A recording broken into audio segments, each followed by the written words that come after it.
Good morning there, Murray's readers and leaders. This is Author Roy Murry in Hollywood, Florida.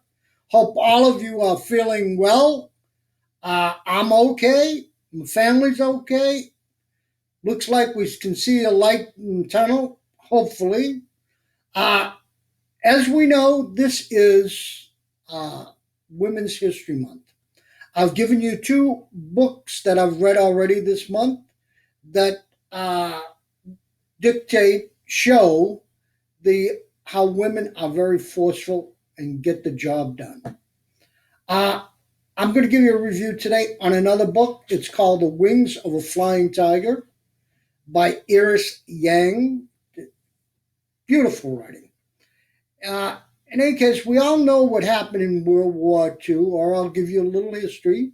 In Europe, Americans flew jets. I mean, not jets, but combat fighter planes against the Germans prior to the U.S. Getting involved in World War II. They went to Canada, got their air pilot's license, and went off to war. Well, they did the same thing over in Asia, and they were called the Flying Tigers. They went and they flew for the Chinese nationalists because the Japanese had overtaken a large part of China at the time. The Japanese imperialists were trying to take over that part of the world. Well, in this story, two young women make history. Well, it was made history all in Europe and also in this area where a fighter pilot, one of the Flying Tigers is what they were called, an American,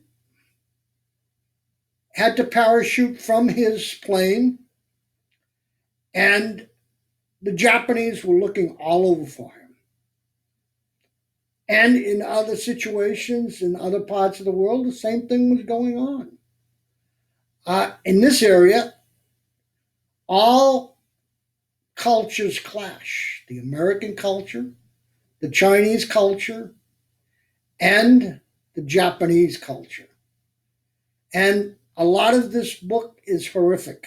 How humans can treat one another during war is incredible. Uh, the two girls helped the pilot hide, and they put themselves and their families and village in major harm's way because the Japanese wouldn't give up. They wanted this guy. They wanted to kill him. And there's an underlining love story, of course.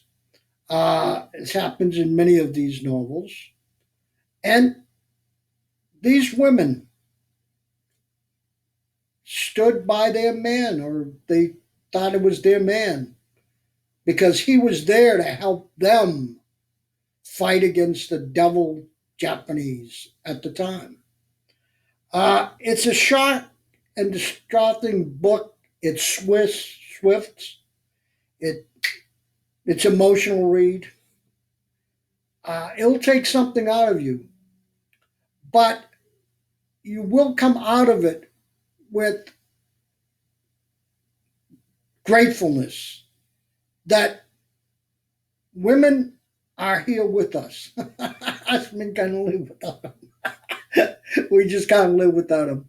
And they played an extremely important part in the ending of the war. Some were in the military, few were in the military, but back at home in the US of A, they were doing all the labor that men were doing when they left.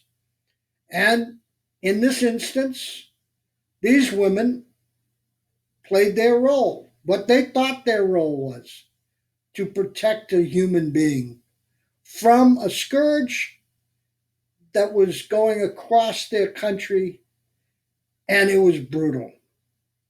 Well, I'm glad that was over. We're into another one. It's called the uh, virus. I'm not going to make names, but we'll get through it. We always do. And of course, the women will be the backbone of this. They seem to get the virus less than men because they've got two X chromosomes. I'm just repeating what I've heard. I don't know if that's the truth. But in any case, I want to thank you for being here and remind you Saturday at 7 o'clock, I'm going to go live, talk about books and more, how they affect us today. Now, subscribe, hit the bell. I'll see you later, alligator. Nice to see you today. Goodbye.